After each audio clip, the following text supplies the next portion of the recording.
What's good, YouTube? It's the Novice back again with another review. Peaky Blinders Season 2. Okay, it's been long awaited. I was a big fan of Season 1, for people who don't know. I'm going to put the link to that review in the description below. Check it out if you like. But assuming you're here, you've probably seen that already, or you've watched Peaky Blinders before, and you're just here on this channel. But let me tell you this straight off quickly. Obviously, I liked Season 1. My favorite characters aren't Paul and Tommy. I like players. I like crime dramas, but I like in crime dramas people who play the game, right? Instead of emotion over logic. And there were flaws in terms of that, like emotional people in this season. And I'll get straight into it. First thing, oh, by the way, I'm gonna like look once or twice at my notes that I've taken for this season. Non-spoiler, and then get into spoiler thoughts. So non-spoiler thoughts, I really liked season two. Season two so far is my favorite season of Peaky Blinders, but it's still not perfect, and something is stopping the show from being as good as it can be. Uh, but I'll get into the positives first. Right, okay. So positives, I like that Tommy is still the guy who thinks ahead. I like that he's always the mental chess.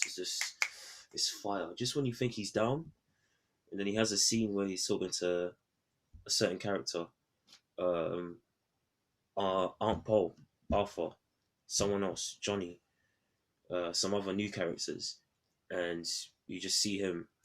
That he's still got it. He's still got that sharp mind, and he has to obviously because I say there's maybe like one or two people as smart and thinking ahead as him. Speaking of which, there's some newcomers that I like that I'll just get my non-spoiler thoughts out of the way. Sabini, I like that dude. I like that's a good adversary. Um, Alfie, I like him. I like his mannerisms. I like he'll say something casual, and then you'll just do something violent will just kick off. I like that. Um, I'll get into spoilers. What I think of him, you guys already know if you've seen it. What's her name? Peg Peg Carlton. I like her. I do like her. And then Michael. I like him too, but I'm worried. I don't love him. Like it feels like the show is trying to subtly remind us that he's very similar to some characters, without spoiling it, because there's a big spoiler surrounding this character called Michael. But apart from that, those are the newcomers. They're like new changes to the season. But the people that you know from last season, you know who I like? I like Esme. Esme, John's wife, the gypsy from the gypsy, the Leaf like clan gypsy um community. She seems like she's not afraid to speak to people who, oh shoot, maybe you don't know where you're stepping. But she doesn't, to me, she doesn't put her foot in her mouth. She doesn't like say the wrong thing. She seems like semi smart. That's a good person to have in the family, like a good addition. And also, she seems like honorable. Like she's not trying to step on anyone's toes. She's just like trying to be more. She cares, but she's also like she'll help people and the family. So I like her. Johnny's just Johnny to me. He's always Johnny. He had like one moment in the last episode where I was like, oh, that's good for you, Johnny. Especially with he had a moment with actually, you know what? Yeah, it's a non-spoiler. He had a moment with a character called Lizzie Stark, who, if you guys know from last season, he was having some like misplaced fantasies about um being with her, and that didn't work out then. But yeah, it was a nice thing, like a nice little thing that he did, like comforting her because some events that I can't spoil. Arthur, Arthur is still the reminder that some things are more important than just what, like the way I see these kind of crime dramas, like players playing the game. You do have to acknowledge the fact that there are just some things that just aren't normal. By the way, there's a, I won't say how long, but there's a certain like amount of time that's gone past since season one. But I won't spoil it because I'll get into it. And then yeah, like the things he does in the season, which remind you that this show that is yeah is about people who are still like they're not completely right after the war, with the state of how things are going, with like crime going up, with like people starving. Ada reminds you of that. Ada is another one who's just there for me. I don't really care about her. I understand she in a way is the wiser one because she wants to be on her own. Right. You know that from season one, so it's not a spoiler. But at the same time, it's like meh, you know, you're just there. Like I feel like how do I say this without spoiling? Okay, she she still shouldn't like be prepared for things which seem to happen to her too easily, and she seems to get upset for stuff that happens. I don't like, especially female characters, because it puts them like immediately in the annoying category, and I don't like that. And speaking of which, Aunt Pole was shaky for me this season. I still really like her. She's still one of my favorites. She's not my favorite overall now. Maybe yeah, Tommy's the goat. That's I'll just leave it there. Tommy's the goat. And then flaws, non spoiler flaws. Um don't know. Non spoiler flaws. Oh yeah, flaws.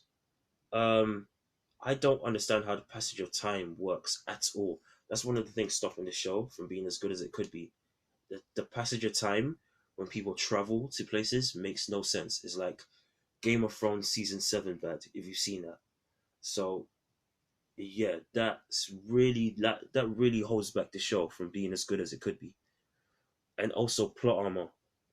I mentioned did I mention at the top of the start of the video that there's certain things compared to a show like Breaking Bad, for example, that will stop it from competing on that level, even though it has so many things that would fit for comparison, in my opinion, like dialogue. Actually, so many.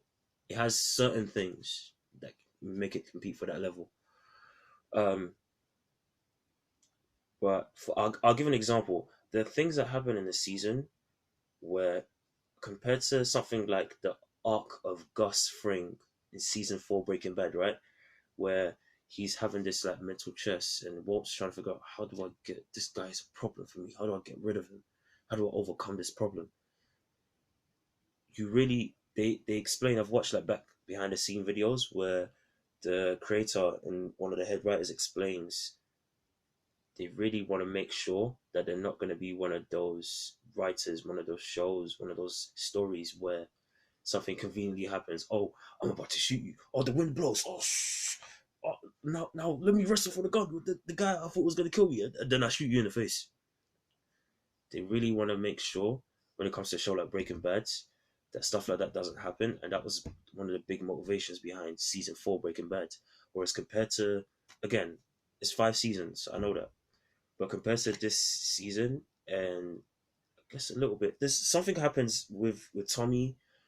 Aunt Paul, for a very understandable reason, is a lot more emotional, but I feel like it stops her from being the best she can be because I want those players who can play the game. I understand they're trying to have it both ways, and they are doing a good job. I will say it's just that because they are doing a good job of showing like that these hard men and women are more emotional creatures than I should give them credit for. Than I would give them credit for. But it's just there's something about this show where people are stupid when they shouldn't be, and that's gonna stop the show from being like stupid things happen when they shouldn't, when there should just be a finality to it, and that's something that stops the show so far from being the best it could be, from being Breaking Bad's level epicness. And then you know what? I don't want to spoil it. I just want people to watch it because it just makes me feel that good. I love. What else do I love? Yeah, I just love that people are there's new words that I learn that I love, like new Cockney rhyming slang words that I've learned, new slurs, which are important for obviously the show. I'm not gonna go around using those slurs on certain groups and people. Um, and I just like this the world expanding, like different gang leaders, territories, things to think about. You can tell this show is made for me, man. And I'm gonna see what season three is about. Um, I'm not. I don't even want to spoil it. Yeah, I'm not gonna spoil it. Yeah. So you guys just tell me what you think down below if you have seen it, and if you haven't, would you see it based on this review and based on my season one review, which I would encourage you to check out. Tell me what you think down below. Later.